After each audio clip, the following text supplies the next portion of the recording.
Good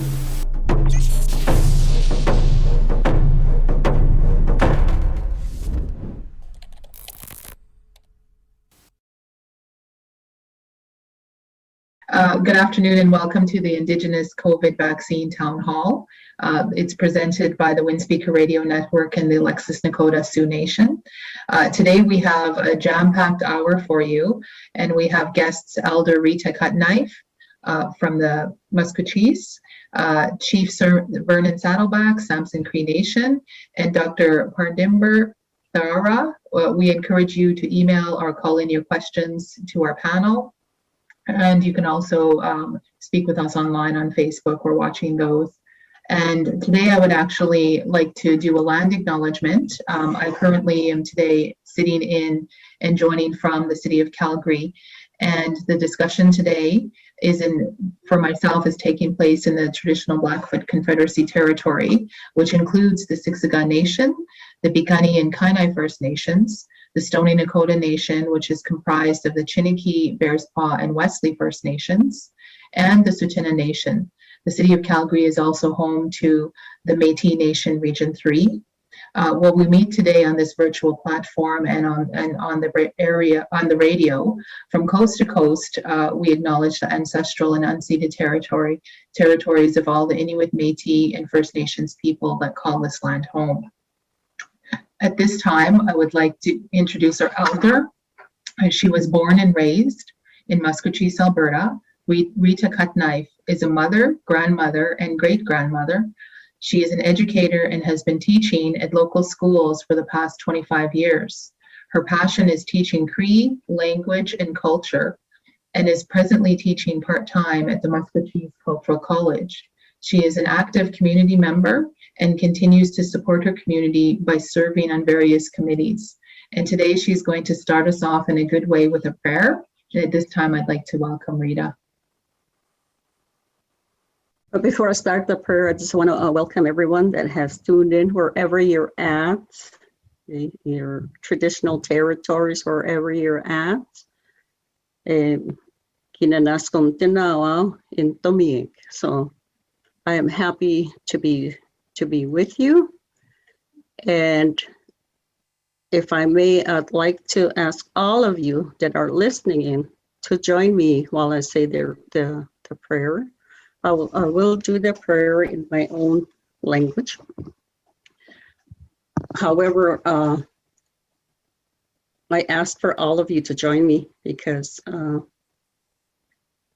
the elders' teaching is that when we're united, we're in unison, and we're asking for blessings. You know, that our voices are powerful. So I'm going to ask all of you to set your intentions for whoever you may want to pray for within your communities, within your families, within your territories, wherever you're at. So I'll ask you to join me.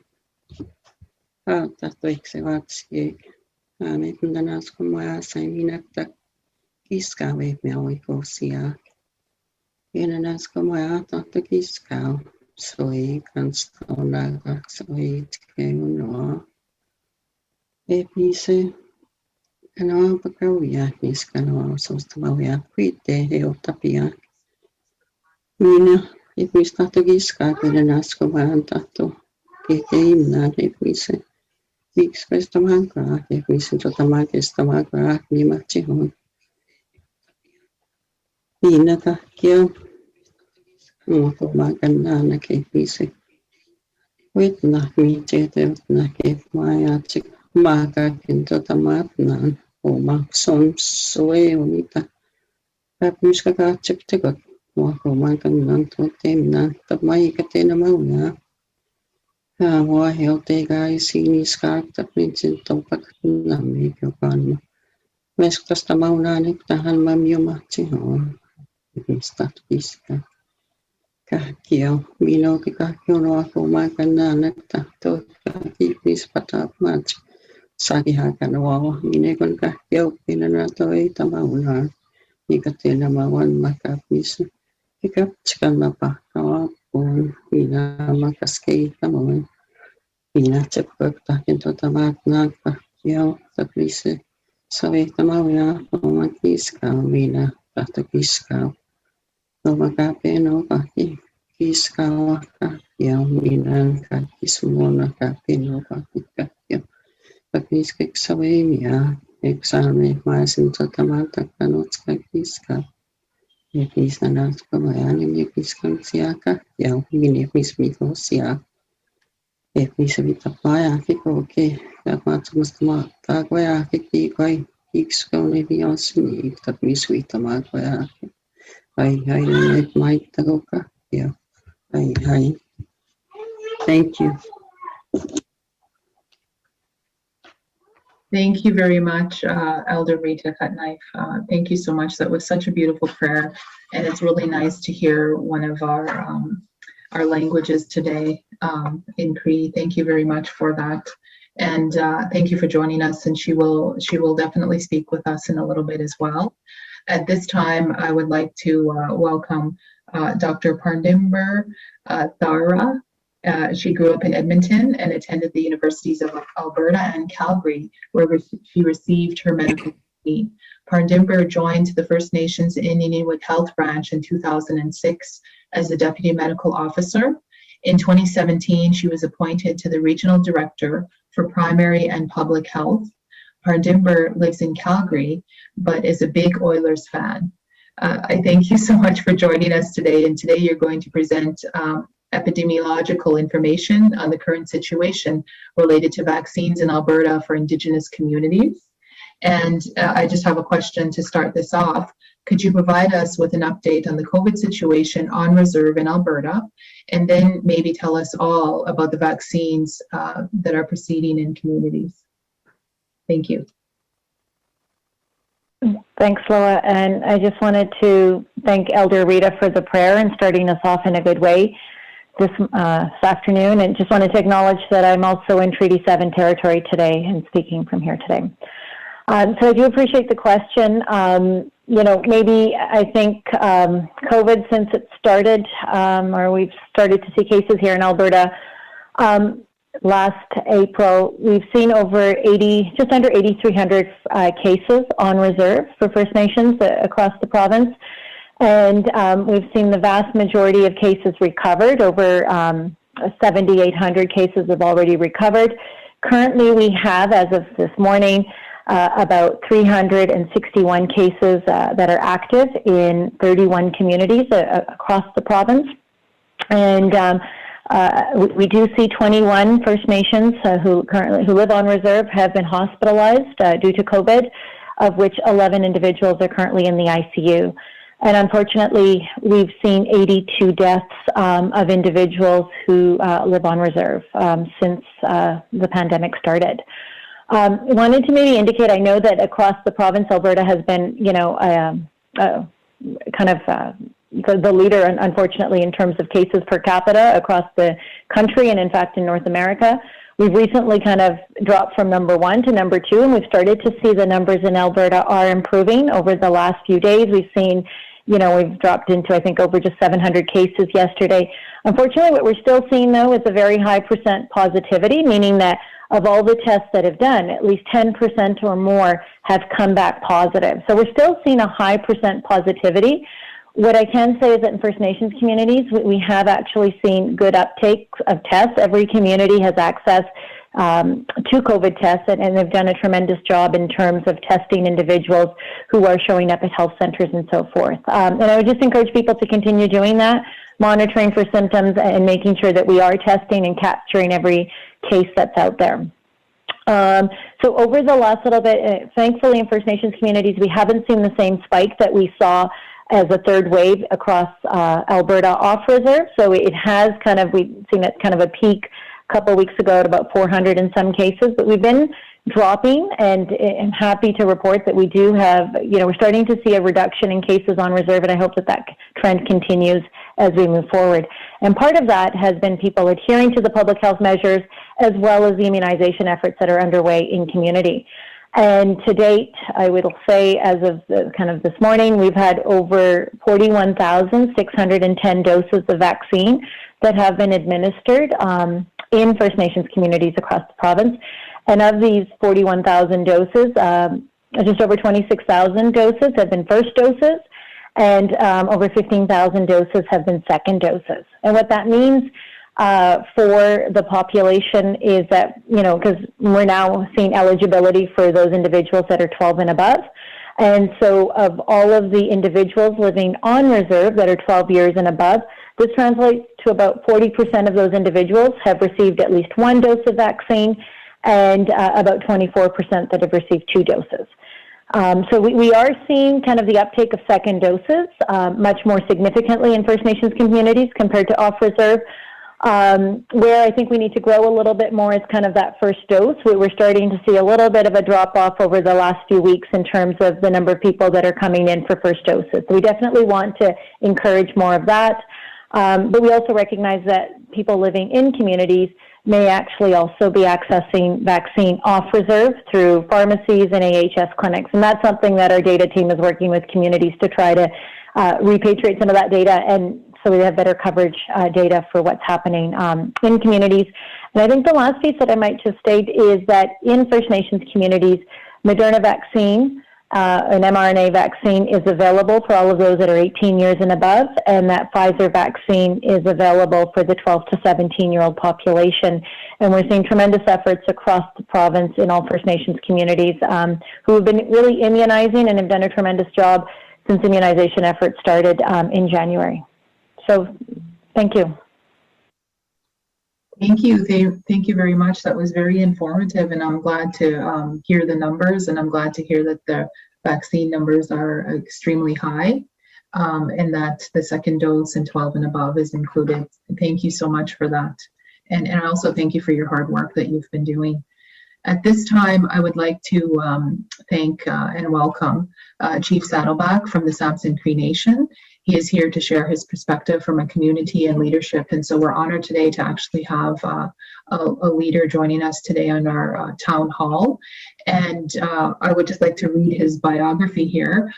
Chief Vernon Saddleback was first elected to serve as chief of the Samson Cree Nation in May 2017 and began his second term as chief in 2020. Previously, Chief Saddleback had also served as a councillor for 2 terms. Chief Saddleback has a background in education and in child welfare. As a result, he is highly passionate about being a stay-at-home chief during this COVID time and focusing on the community at the Samson Cree Nation during his term, instead of the national legal battles for First Nations across Canada. His mandate is to reduce gang violence and child poverty. As a councillor, he proposed ideas of treaty-based government in respect to child welfare and creating a civil police enforcement at the nation for preventative measures. At this time, Chief, you have spoken very passionately about why Indigenous people should consider taking a vaccine. Can you share this message with our listeners, and welcome? Yes, thank you, Lowa. Yes, thank you very much for that introduction. Pardimer, good to see you again. We see each other every 2 weeks in meetings, and Rita, always a pleasure. You know that Rita is one of our elders in our community. I just always love seeing her in her prayers. And Lowa, thank you for keeping us organized here. Okay, and thank you to Alexis, Nakota Sioux Nation, and to CFCW for hosting this. Trying to get information out during a pandemic is very. We have to be creative. We don't have those common ways of meeting where we get to meet in band meetings or in public, and we're trying to figure out how to get those messages out, trying to keep everybody healthy and safe, right? And so that's kind of where we're all at. For myself, as Chief of Samson Cree Nation, I was just trying to make a whole bunch of notes here while Pardimer was talking. I just want to talk about some of our numbers really quickly. We're down to 19 active cases at the moment in our community, which is really good for us. Like, we're in May now. In January, we were as high as close to approximately 600 in all of Maskwacis, which was crazy. Our numbers were we just exploded just over the Christmas holidays here. But our community responded. Our emergency management teams we're a community. We're 4 reserves my big word, my big English word, contiguously joined. We're all joined together. That's Samson, Erskine, Louis, Bolden, Montana. We're the 4 nations of called Maskwacis. We have about 18,000 people here on our band list. About 10,000 live here in the 4 nations area, and of those 10,000, that's the numbers that we had. We had close to 600 people in January. Now we're down to 19. So our emergency management people, our administration, they're doing phenomenal jobs in our community, and I can't say enough about the people in our, like Harper Potts, who's our emergency management coordinator. I can't say enough about the work that they're doing for our people. But the telling number for us is this: we've lost 18 people to COVID in our community, and and for myself in leadership, 1 is too many. Losing people to COVID, and we've all lost someone. We all know someone who's we've lost from COVID. And as for myself, I lost one of my best friends, late last fall, and and although he wasn't listed as a loss of COVID, we've lost more than 18 people to COVID in our community. We've lost people like a couple weeks afterwards. My friend struggled with diabetes, caught COVID a week after. He passed away from officially a heart attack. But it's just the stress of what COVID did to his body, right? And I'm seeing a lot of our nation members who've caught COVID months later still struggling. I think medical professionals have a term for it. I just call it the COVID hangover, right? They've got body aches, or they're still struggling with taste and smell, and they're at 70% lung capacity. I mean, it's affecting people months later. Those who have caught COVID in our community, and we're still trying to figure out how to provide assistance and help to our nation members. Just a little bit of history. Our election for chief was supposed to be last May. Hi there. But we're in the middle of a pandemic at that time, middle of a lockdown. Just one sec, please. Oops, I'm being asked to go 1 sec. Go ahead. I can go ahead. Okay.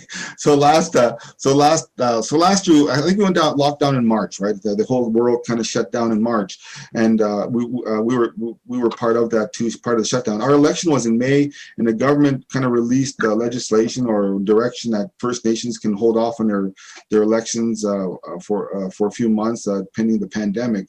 But Samson Cree Nation, I think we were the First Nation in Canada to figure out how to have an election during a pandemic.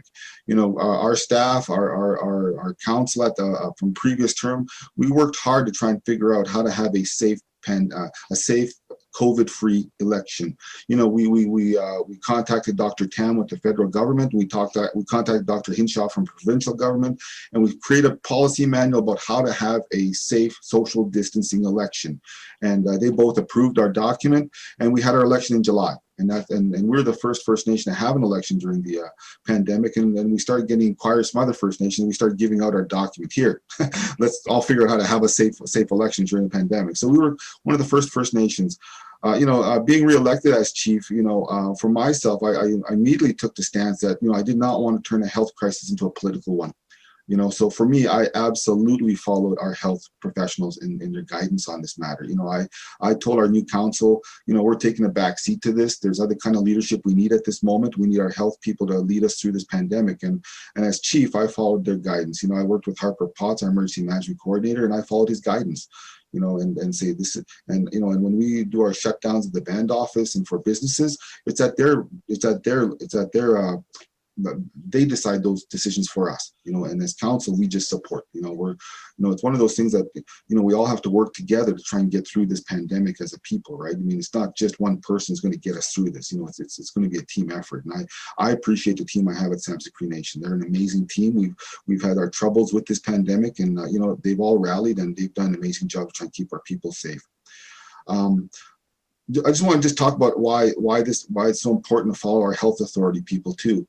And that has to do with just some of the effects of the pandemic. Because as chief, I track numbers. I'm a numbers guy because numbers tell us a story, right? And for myself, one of the telling numbers that came out right away, just even 3-4 months into the pandemic, was the amount of people we're losing.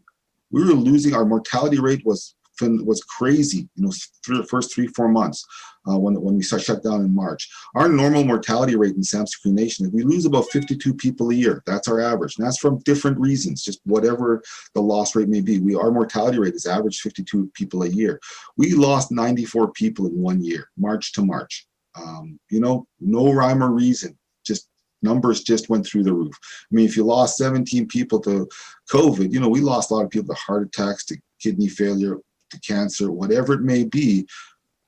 The pandemic stressed everyone on different levels, and in our community was no exception. You know, it stressed our people to no end, and it showed in our mortality rate numbers. You know, we've lost a lot of people in our community, and I would probably guarantee we're not the only community that's seen an uptick in loss and mortality rates. You know, we lost a lot of people, but we track our numbers like that, right?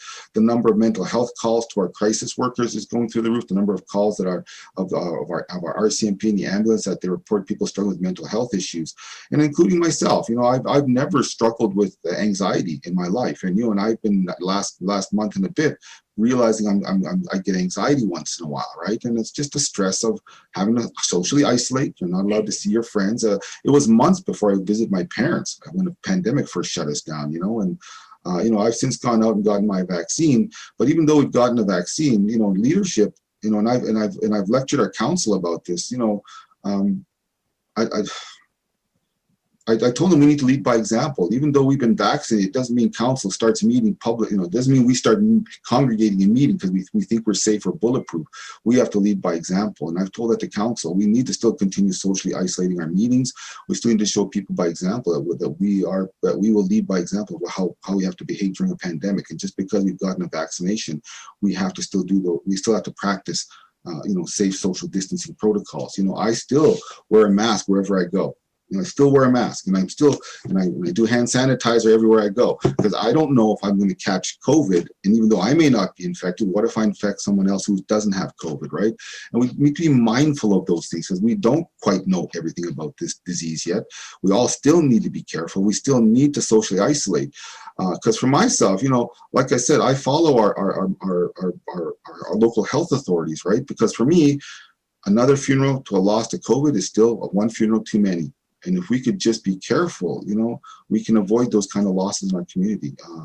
I can't wait for the pandemic to end. I mean, I have a weekly podcast on my own website on Facebook where I try to give out that message. I give updates of the nation, but I give that message: wear your mask, okay? And I keep giving that message that the pandemic itself has a lifeline. You know, at some point, this pandemic is going to end. The end is going to come. And what are we going to do as a people to get ready for that? You know, our mental health calls are going through the roof right now in our nation. We're trying to respond. We've got an outreach team we've created now where we send them to go do home visits, to go provide supports to some of our families who are struggling with the pandemic, either because of isolation or whatever social problems that may be going on. I've seen an uptick in drug-induced psychosis in our community. So that just tells me we've got a drug problem in our community. You know, all of those numbers are going up, and you know, and our administration are responding. You know, we're trying to send out support services. We have a mobile mental health team that we send out for people to call. I'm showing off our numbers all the time. My social media cast, you know, these are our numbers for emergency people to call. Like if you're struggling, if your son's going or your daughter's going through some kind of a drug psychosis, give mobile mental health a call. You know, go give our outreach team a call. Give our Maskwacis Health Services a call. People will answer. Okay, and that's what I'm telling people in our community. Our mental health is an issue in our community, and you know, and we're responding. And our administration is doing the best they can. I think they're doing a fabulous, fantastic job. But it is all part of what everyone's going through in the world, all right, in the world. And from Samson Cree Nation, you know, we are taking this seriously. As politicians, we're taking a back seat to this. We're letting our health authorities control this for us, you know, to give us direction on this. And all we're doing is we're supporting the budgets that we need to try and feed the people, but those people have to isolate. We provide food supports, you know, we're doing our best to try and reach out support services to the people that we can, you know. Now, unfortunately, you know, my authority and my influence kind of stop at the border. I really wish I could help people who have off reserve a lot more. Unfortunately, you know, I don't have the authorities off reserve, right? Because about 40% of our people live in Edmonton or Calgary or some of the local towns, right? So, but we are doing the best we can in our community. And yeah, I can't say enough about our administration. You know, I mean, it shouldn't be me sitting here. You know, I should be having my whole administration sitting in this and giving their feedback about about the amazing job that they're doing. So yeah, so definitely. So thank you for allowing me a few minutes of this, Lowa. Yeah. Thank you so much. You know, I want to just acknowledge the passion that you have, and all of our First Nations leadership across this province and across Canada. how they had to work together as a community to help the people. And, you know, you had just said politics has taken, you know, it has to be set aside for the better good of the people. And I want to thank you for all the hard work that you're doing. You know, I say many, many times that our leaders are not really given the thanks that they should be given in the leadership that you've shown, and you lead by example. And we are all hopefully doing what we can to assist and help that. But I do want to thank you and just give you, you know, kudos for the plan that your community has, for the things that you've been doing, and bringing the voice from a community perspective and a leadership perspective. And today, you know, your influence is going beyond your borders. So I want to say that. And, you know, the exhaustion, I can't imagine what you guys have been going through. So thank you. Okay, thank you. And just one more point I want to make. You know, Rita is a wonderful example. We're utilizing our elders a lot during this pandemic now, getting them together to try and help us create the laws for our nation, to try and keep our nation going, right?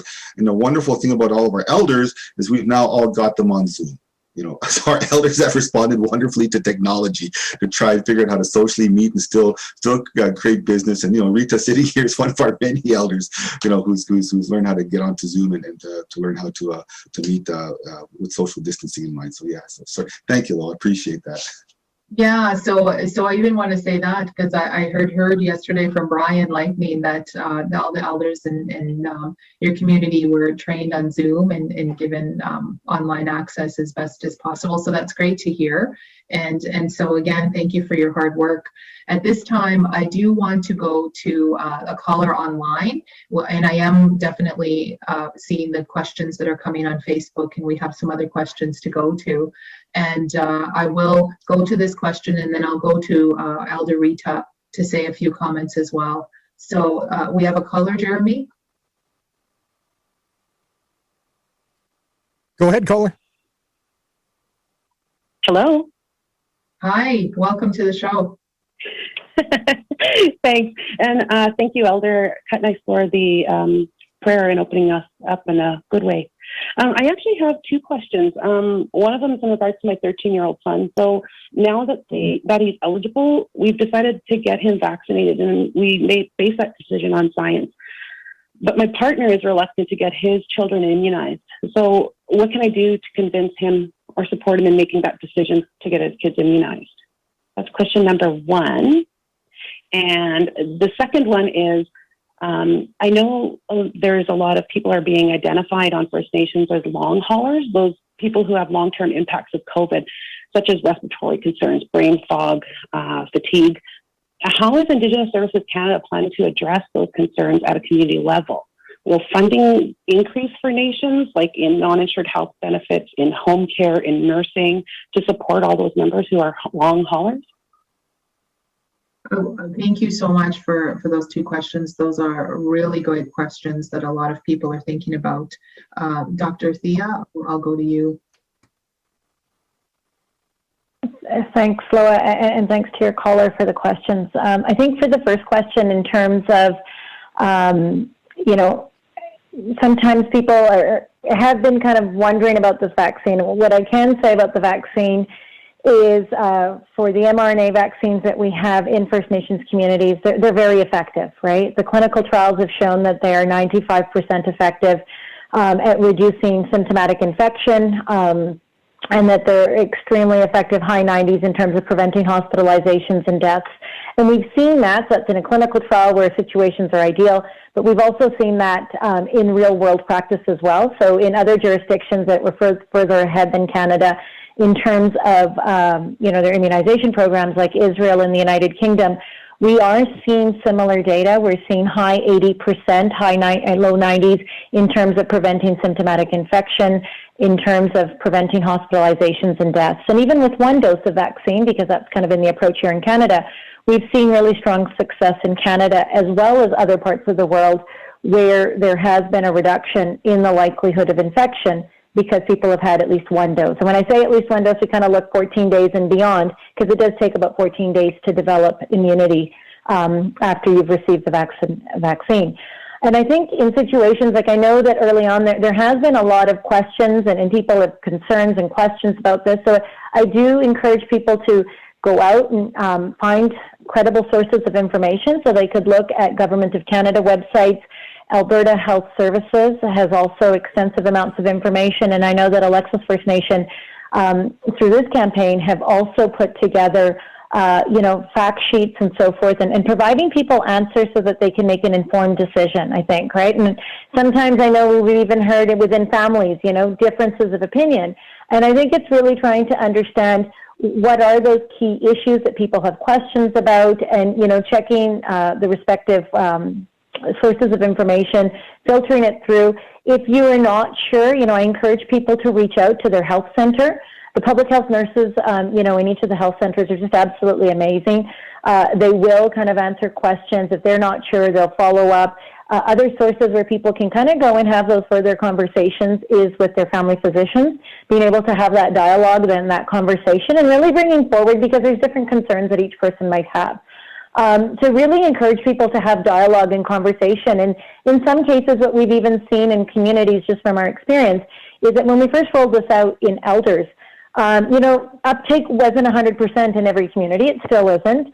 But there were a lot of elders that were, I want to wait. I want to see how this, I'm on the fence a little bit. I want to see the impact on other people, and then I will decide whether or not I want to do that. And what we've seen from our data is that I think at the end of phase 1B, we were roughly about just over 60% of all those over the age of 65 who were eligible to receive vaccine actually took the vaccine. And now that number is up to close to 80%. So we've seen significant growth, that as people have had time to observe and to learn more information, that they have chosen to be immunized. So I really just encourage people to have that dialogue and really, look at the different sources of information, and then reach out as they need to for some of that conversation. And I think the caller's other question just about the long hauler symptoms, I think this is an important piece. When we think about people balancing the decision to get the vaccine or not, and there's lots of things that people need to understand about the vaccine, that there are side effects, right? And they need to understand what those side effects are. It really should be an informed decision. I think on the flip side of it, they should also understand, what does it mean to have COVID, right? And what we know for that every 100 cases of COVID for First Nations here in Alberta on reserve, 8 people will be hospitalized for every 100 cases, and 1 individual out of every 100 cases will unfortunately die.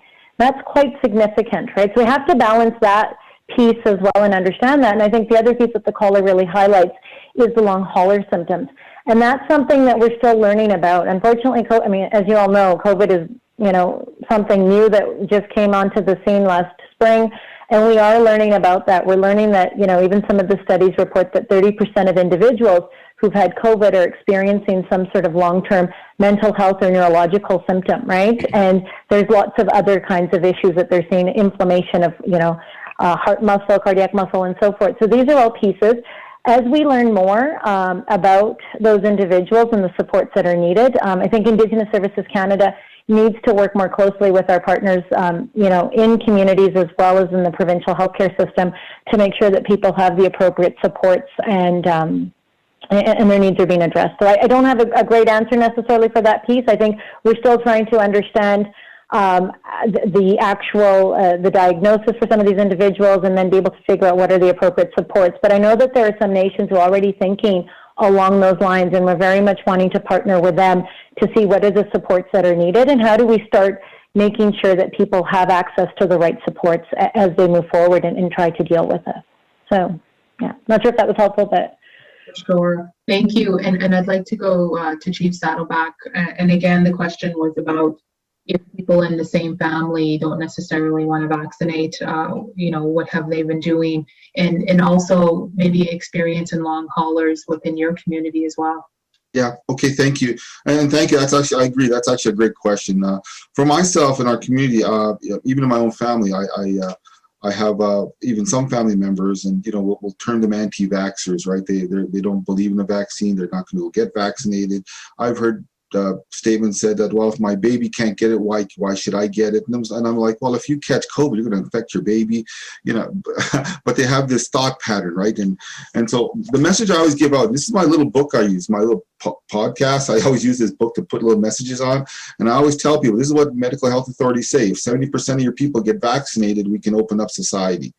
And so the message I always give out to everybody is, okay, I respect people's right not to get the vaccine. I'm not going to force people to do that. But if you're an anti-vaxxer, if you don't want to get a vaccine, please find 3 friends who will go get vaccinated. Because then at least I'm going to get that 75% number. And that's the message I give out. I mean, if you don't want to get a vaccine, that's fine. I respect that. But please find 3 other friends, go get them vaccinated, you know, because eventually then, and I have band members who bother me, when are we going to have a band meeting? Are we going to have a powwow? And I tell them, please go get vaccinated. You know, if we can get vaccinated, if we can hit that number 70, we'll have a powwow, we'll have a band meeting, you know, but until we get that number, it's not healthy to meet. You know, we're not there yet. We're not at herd immunity. And so it's an argument, it's a discussion, I won't say argument, but it's a discussion I have all the time with nation members who question it. And I agree with Pardimer, what she said about our elders. Our first elders, when they went in, we hit 66% in our first wave of vaccinations. And I was quite pleased. Okay, cool, I'm close to 70. I can live with this. And then she was right. Shortly thereafter, the second vaccine rollout came, we had more elders going in. And we're right at 80%. And I'm quite happy with our elders who've gone in to get vaccinated, because at least they were a segment of our population that COVID was decimating for us, right? You know, the question about long haulers, you know, it's in my family, and that's why I speak about it. Okay, I have an immediate family member who caught COVID in January, spent 3 days in ICU. He shared his story, and I'm gonna tear up a little bit. He was 2 days away from dying. Okay, the doctor told him if he didn't come in, if he waited 2 more days, he wouldn't be sitting with us. You know, they caught him right on time. He spent 3 days in ICU in an oxygen tent, and he was released thereafter, recovered at home. But he is struggling with the long haul symptoms. You know, he's struggling at 70% capacity. As long as he says he's got no energy, you know, and he's just struggling. And you know, I saw him the other day, 2 days ago, and he told me that something lifted, something shifted. He's feeling great. His energy's coming back. You know, and again, we don't know why, don't know how. I'm just grateful that he's finding his energy back. You know, a leadership thing for me is, you know, right now, you know, I always tell our council, I always tell our people, you know, we have many problems in our society, but let's eat our elephant one bite at a time. That's what I try to tell them. You know, we can't eat the whole thing at once. And, you know, long haulers are, the whole issue of how do we support them is in my agenda, but I'm not there yet as leadership, right? I'm trying to deal with the mental health issues at the moment because our suicide ideation numbers have gone up. You know, prior to the pandemic, because it was something that we focused on in our community with our mobile mental health team, we had 0 suicides in our community for 2 straight years, 0. And that was because of the work that our administration did in trying to get up mental health supports to people in trauma. Because of the pandemic, because I can't get people out because of, you know, they have to isolate or they've got COVID or whatever, we've had a few suicides in our community start to creep up again, right? It's not a whole lot. But so, you know, right now we're trying to focus on the mental health supports at the moment. You know, I'm trying to focus on that. We're doing data mining on right now about how COVID and how mental health, what age they're affecting in our community. Because once I get the data, then I'll be going to, you know, First Nations Indigenous Health Branch and say, okay, here I need some supports in these areas, right? And then from thereafter, once I get mental health supports kind of going in our community, then I'm going to probably look at long haulers after that. Okay, now how do we provide supports for people who are struggling with this after the fact, right? And again, it's one of those things. It's an issue out there right now, as Pardimer has said.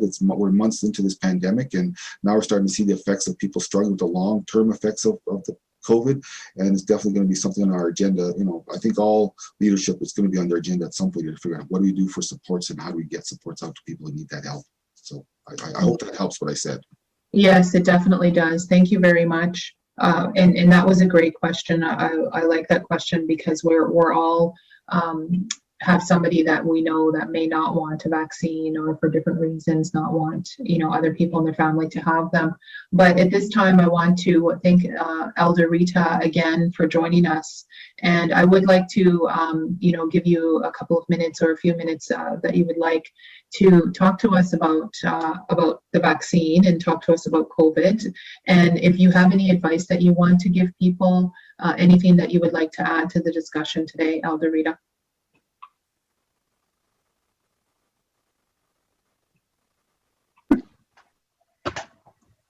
Okay, thank you very much, Lowa. Okay, and I just want to take a minute to thank our chief Vern, for taking wonderful care of us during this epidemic. He has a great team, and I know, speaking as an elder, we were very well taken care of. There was no need for us to go and buy supplies to go any place in town. Everything was delivered to our doors. So I just want to thank them for the wonderful care, and also for the frontline workers at our local clinic here. They're also doing a wonderful job. I know I myself did test positive for the variant in March, and I was very well taken care of by our medical professionals from the local health center. They call me every day to check up on me and me and my family. So I chose to isolate at home, and I stayed at home and looked after myself. Luckily, I had minor symptoms, and the only thing that hasn't come back yet was the loss of taste. And so my taste hasn't come back yet. I suppose that's one of those long hauls. Yeah, but it is eventually coming back. Okay. So, I had mild symptoms, and I contributed to taking our own traditional medicines like the natural herbs. I drank those teas just for maintenance, and also for cleansing. Okay. Because it's so important to take care of your physical selves right now to ensure that your physical part of you is you're all in good health. You watch what you're eating and exercise. Certainly, even though I was isolated, I sure got a lot of exercise inside my home, because I am not one of those that will stay in bed. I cleaned up my house, and I have steps that go up to my bedroom. So I had a lot of exercise, even though I was isolated. And also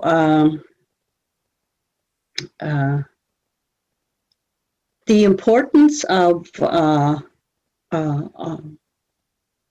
emotional health, like offering emotional help to people that have gone through contracted the COVID. We can still heal ourselves and heal each other that way by that support and offering support. And even though we're in isolation, I know I still maintain contact with my great grandsons through Facebook. So there is still that you figure out creative ways of maintaining contact with family members, even though you're isolated. And that's what I found hard the most, is those family get-togethers and getting to see family. So, and as for those people that are hesitating to get the vaccine, I am one of those people, and I'm just waiting and seeing what will happen also. But however, I'm continuing still with those teas and for maintenance. And I know a lot of communities have their people that still have that knowledge, and to rely on those elders for that kind of support. So the best advice is just to support each other, help each other, and that is part of our traditions as Cree people, as Native people. That because family is so important to all of us, to look after each other also. Yeah, check up on your elders. Make sure your elders are well looked after, and so I thank the chief that he has done a really good job in looking after all the people, including especially the elders. Yeah. Thank you very much. I wanted to ask you, Elder Rita, we're going into the long weekend. People are wanting to gather. We had heard from the chief there wanting powwows and different things. Do you think encouraging people to get the vaccine that actually might help that? What are your thoughts on that? That is up to each individual, because we as individuals know our own selves, know our own bodies, and to see if we're willing to go through that. I know there is a lot of fear out there about the vaccine, because a lot of people have questions about it, and that's the reason why I was really looking forward to this program, because the people have an opportunity to ask those kind of questions. Because I have asked the nurse that was in contact with me during my isolation, and she did give me some answers as to the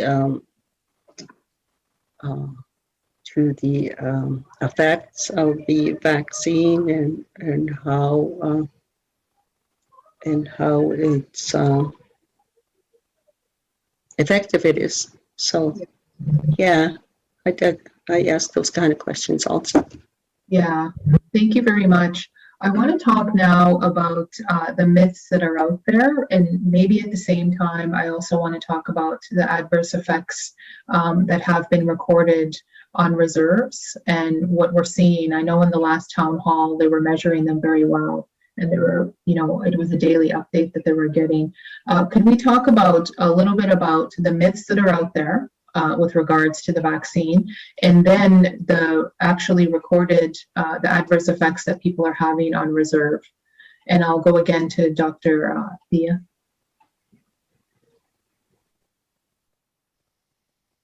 So, thanks, Lowa.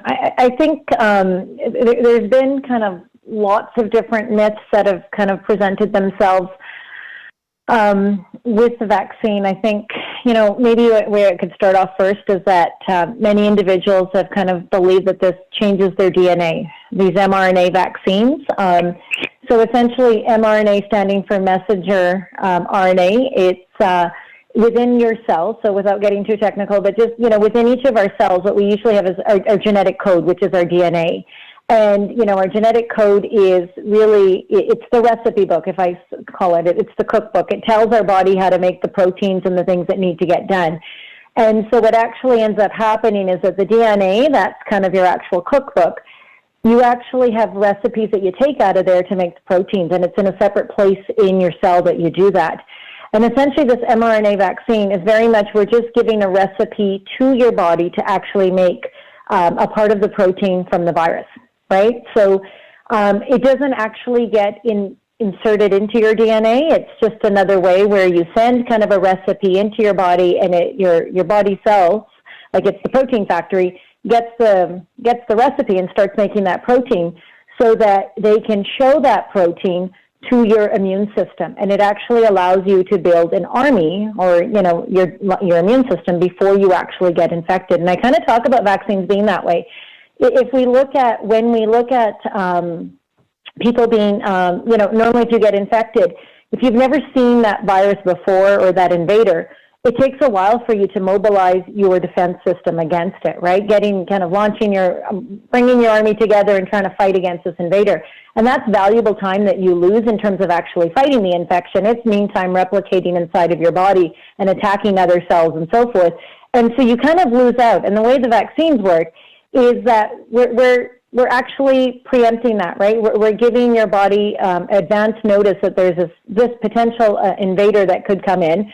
So it does take 14 days to kind of build that army, so that if you do become exposed, you're now ready to just mobilize, and you can fight that infection much more quickly. And that's really how vaccines work, is that you're trying to show your immune system kind of an advance notice of a potential invader, and you have the right army set up and the right battalions ready to kind of, so to speak, to fight on your behalf. And therefore we see less people with actual symptomatic infection and less chances of actually being hospitalized or dying, because your body's already got a bit of a head start. So that's kind of what it's really doing, is giving you that kickstart.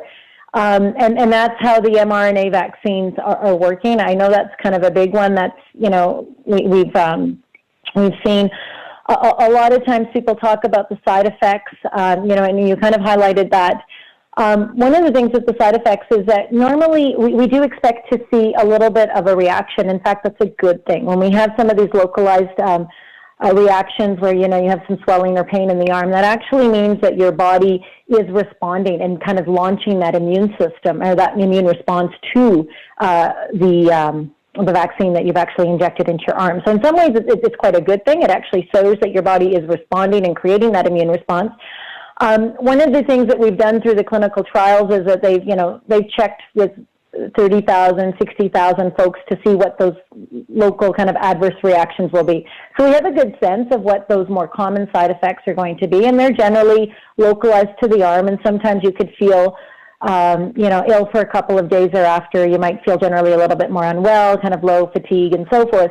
But that's most of the side effects that we see. Now, we do see some rare situations as well, and those are the things that we may not have been able to pick up in clinical trials. And now, you know, with more people being immunized, we're able to capture maybe those events that happen 1 in a million doses or 1 in several 100,000 doses. And that's why it's important for people to, if they do get immunized, to be able, if they do have some sort of reaction and they're not sure, to go back into their health center or to the clinic where they got immunized and let that healthcare provider know. And then there's a process for that healthcare provider to let either, FNIB or Alberta Health Services be aware of it, and then we feed it to Alberta Health, and then that gets collected across the country from all jurisdictions so that we really have a good understanding of any adverse events that are coming up. And I can say so far, with kind of over 13 million doses from earlier and, a couple of weeks ago, 13 million doses that were administered in Canada, there were just over 4,500 adverse events. Now, some of them would be a bit more milder and some of them a bit more severe. In Alberta, with just under 2 million doses, that was roughly about 314 adverse events. And then in First Nations communities with about 36,000 doses that had been administered, we saw 19 adverse events out of that was administered. And we are still trying to be very proactive and having people kind of call in, and we're also going to try to launch something in First Nations communities where we're going to do something called active surveillance and reach out to people with their permission, if they'd like, after they've been immunized, and to check with them if they've had any kind of adverse events or any side effects that have come forward. So, it's something that we need to continually monitor. But I think from some of the early data, the vaccines that we're using in communities are safe, they're effective, and they will really assist individuals in terms of being ready to fight an infection should they get exposed. Thank you. Thank you very much. I just wanted to ask Chief Vernon Saddleback if there are some myths that you've heard in your communities, and how are people overcoming those? No, actually, I never really heard any myths in our community. So I'd have to concede to Pardimer here for the expertise on what some of the myths are. So Okay. But otherwise, I've heard lots of myths also. But to me, that's essentially all they are. I mean, I was one of the ones that had an adverse effect. I struggled for 48 hours after the vaccination. But third day I woke up and it was gone. I was fine. So it's what I tell people. Said just get over it. Sorry, thank you. Well, what I do like is that in the doctor you're explaining, you are supposed to have effects that's showing you it's working. So that's one of the positive things that I think people need to hear. So I want to thank you, and thank you for that information. And to hear that there has been 19 adverse effects in Alberta is also a good thing as well, since vaccines have begun. I know you guys are keeping track very well. I do have another caller that I want to bring online here. Hello? Hello, can you guys hear me? Yes, welcome to the show. Thank you for calling in. Thank you for having me. I was just wanting to ask about why it's important for younger people to get vaccinated, and how younger people have been being affected by COVID, because I think a lot of people have only been hearing about kind of the older age group and their side effects. And so I think it might be important to hear why it's important for the younger age group to get the vaccine. For sure. Thank you very much. I'll go to Dr. Thara in talking about younger. And I just want to also say it's now 12 and above that qualify. And please. Thanks, Lowa, and thank you to your caller for the question. I mean, I think, it goes to what Chief Saddleback talked about earlier, that, the number that he puts up, 70%. We want to make sure that we have a large proportion of the population with protection, right? Because that will help prevent further transmission in communities, will help to kind of contain if there is, because there will still be COVID post this. We're not going to get 100% immunization. So we may still see occasional cases of COVID, but we want to get to at least 70% so that we are able to protect larger groups or population. And as a part of that, we do want to make sure that all segments of the population are protected so that each age cohort does try to get to 70%. That's what I would recommend. Young people do not live in isolation. They live as part of communities and, part of family structures and so forth. And we want to make sure that they're protected for themselves, but they're also immunized to protect their family members and their elders, right? It's absolutely key. We know that these vaccines are not 100%. And so we want to make sure that, if I'm protected, then I'm protecting my parents and my grandparents, right? Because maybe they might have a vaccine failure, it can happen. So we want to make sure that we're protecting all of those around us as well. And I think the other key piece that I might just highlight is that, we've seen the success of these vaccines. Prior to the vaccine being available, when we saw mortality, we saw it really in our long-term care sites, in our elderly individuals, those that had, multiple chronic conditions and more towards the older age groups. When we started to immunize with those groups first, we saw now we don't hear of elderly people dying in the same way. We hear of younger people now that are experiencing death. And part of that is also because the virus has changed, right? We have variants, and the variants may lead to more severe outcomes. We've seen for now that they are more transmissible.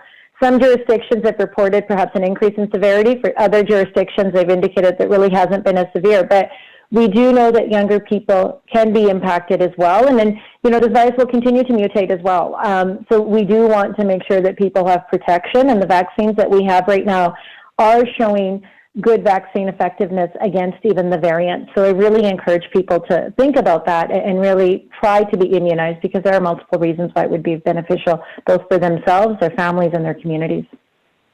And I'm glad. Thank you very much for that answer there. And I'm glad you brought up the variant in the vaccine. There's a question online, and what they had asked was, will the COVID vaccine work against the new variants that are invading the country? Can you expand on that a little bit? Oh, sorry, I think you're on mute. Oh, sorry. Can you hear me now? Yeah. My apologies. So we know that the B117, which is the variant that originally, was identified in the United Kingdom, that variant, what we have is really good data from both Israel and the United Kingdom, because they've done some large-scale studies, and what we've seen is that the vaccines are quite effective against that variant. So that's good, because that's the kind of predominant circulating strain that we have here in Alberta. We also know that, these mRNA vaccines are quite good against the B1351, which is a strain that was originally identified in South Africa. So some early studies have shown effectiveness of these mRNA vaccines against that strain, and we are seeing some evidence of that here in Canada as well. I think we need maybe a bit more to kind of say for sure. And then the P1, which was originally identified in Brazil and is another strain that is circulating here in Alberta. Some early signs would indicate that the vaccines that we're using are effective against those strains. But we need just a little bit more data on that one. I think that's one where we don't have as much international data. And I know that here in Alberta, through the government, Alberta Health, they are looking at doing some vaccine effectiveness studies and seeing within each of these strains how well our vaccines are working. But some of the early data seems to be promising that for the B351 and the P1 that we are going to see some good results. Thank you. Thank you again. And I'm definitely going to go back to you here for this question is, why do I need to keep following public health advice if I have been vaccinated? So yeah, that's a great question, and it's one that I know that the health staff in the communities get, because it's like, I'm doing all these things. I've got my 2 doses. So there's a couple of pieces, I think. We have talked about at this point, we have high rates of virus circulating within the communities, right? So and we know that we're not at 100%, so we still encourage individuals, even if you've had your 2 doses, to make sure that you were social distancing, wearing your mask, protecting yourself, and protecting those around you. One of the things that we had originally indicated with this as well was that when the clinical trials were first undertaken, what they were really assessing was whether or not people would develop symptomatic or asymptomatic infection. They didn't really have a chance to understand transmission and didn't have an understanding of, if you get vaccinated, are you less likely to transmit that virus to other people? So we've been very cautious and still, asking everybody to be practicing their public health measures. As we move forward and have more protection within the community and we see, levels of circulating virus drop, I think we can probably transition to loosening some of those restrictions. And what we're also seeing is that there's some new studies that are coming out that are looking at transmission as well. So there is a recent study that was published in the United Kingdom that did look at, because we can still have people who have been immunized that may get, an infection because vaccine's not 100%. In those individuals, they look to see, what was the likelihood that they were going to transmit this virus to their household members compared to those people that had not been immunized, right, and their transmission pattern to their household.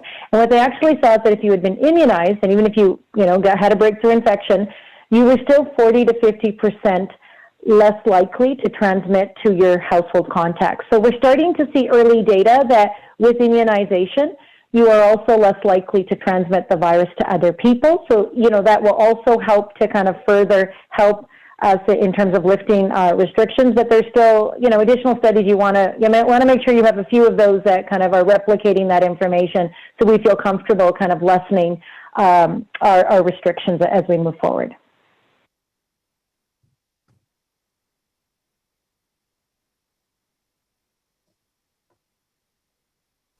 Oh, sorry. Thank you very much. I was on mute. I keep, it's so funny, the mute buttons. But I want to thank you for that information. It's really great. The other question that I have, which I know it will help with the myths and it will help with the fear that's out there for people getting the vaccine. Which is safer to actually get the COVID-19 vaccination or the actual infection?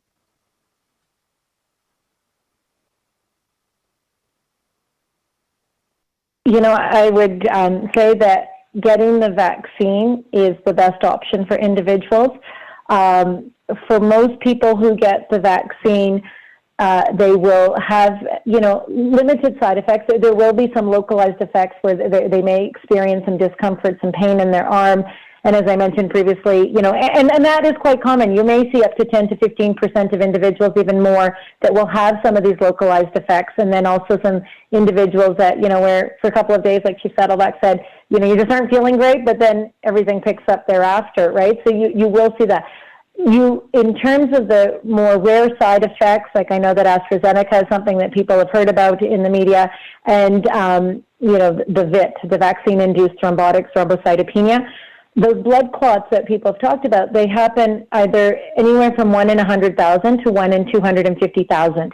So in 1 million people, we may see anywhere from 4 to 10 people actually have these blood clots, right, from the vaccine. So it is rare, right? It's not that it can't happen, but it is more rare. When I think about the impact of actually getting COVID virus and being infected with it, as I mentioned earlier, out of every 100 cases, 8 people will be hospitalized for those that are living on reserve, and of them, 1 individual will die.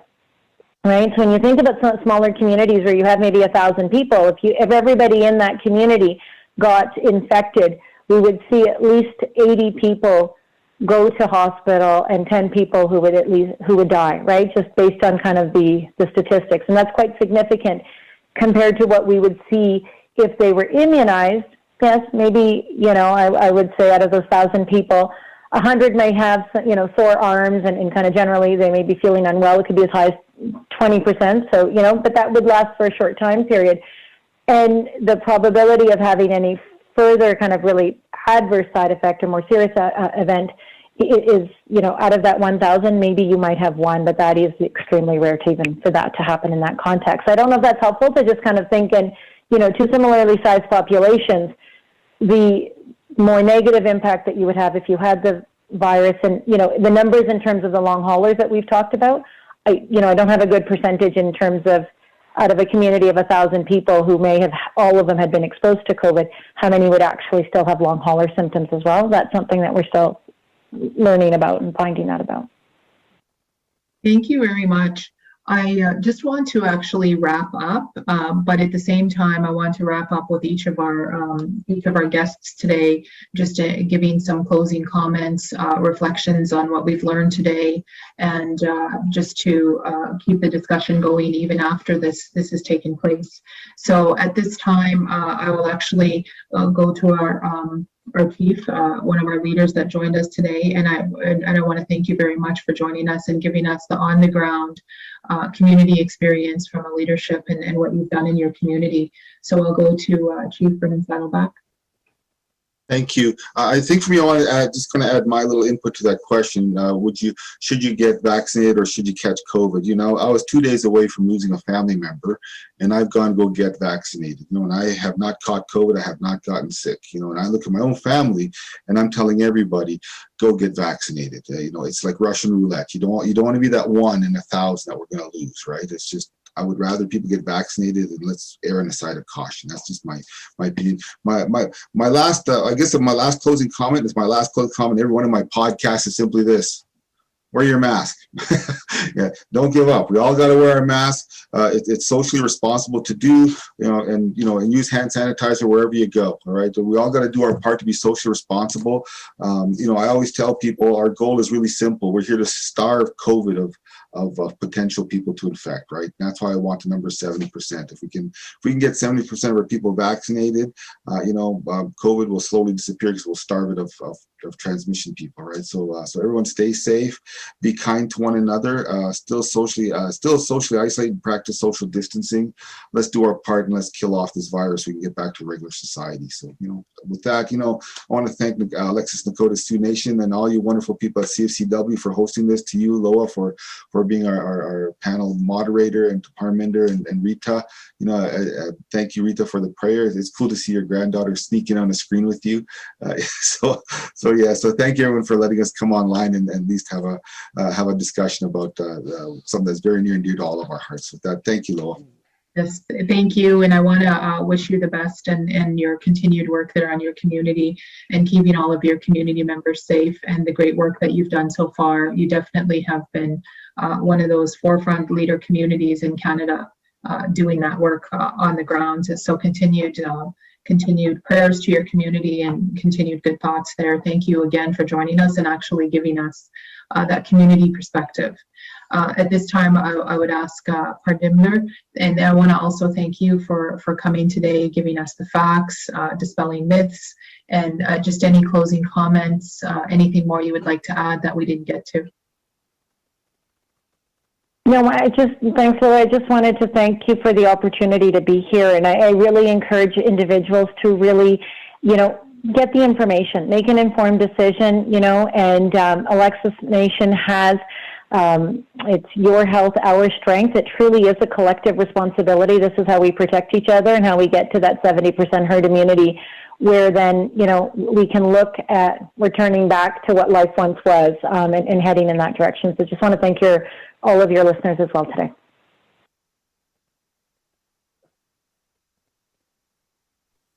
Thank you very much, and the continued message to stay informed, to protect our elders, family, and community. And I love Alexis, Nakota Sioux Nation, for your health, our strength. So thanks again for mentioning that. At this time, I'll give our final comments to Elder Rita.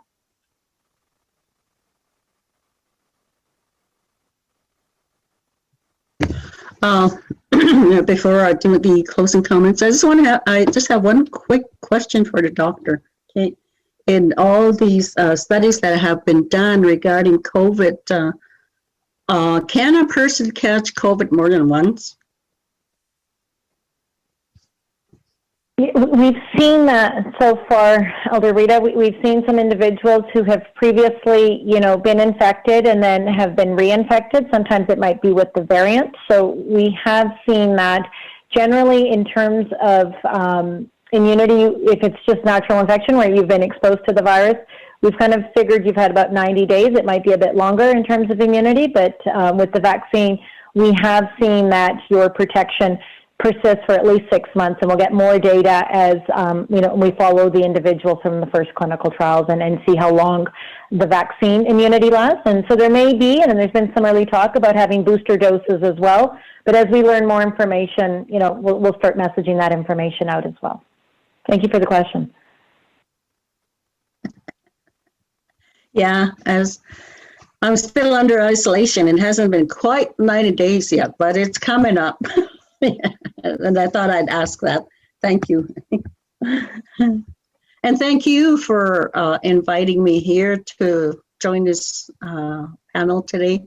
Thank you, Doctor, for those answers and for clearing up the questions that a lot of us had regarding the vaccine. Thank you so very much. And also, I want to thank all the listeners and all the great questions that they asked also. I want to thank all of you for that opportunity. Thank you to the chief and to continue good care for all his members within the community. I thank all of you. Hi. Thank you very much. I want to thank Indigenous Services Canada, the Alexis Nakota Sioux Nation, WIndspeaker Radio. I want to thank our panelists today that have joined us. We had Elder Rita Cutknife, Chief Vernon Saddleback, and Dr. Pardimer, Thara. And I want to thank all those people behind the scenes at WIndspeaker Radio. And I want to continue to spread the message to protect our elders, protect our families and communities. And I wish everyone well going into the long weekends that we have this coming May and coming into the next few months this summer. Thank you very much, everyone, for joining us.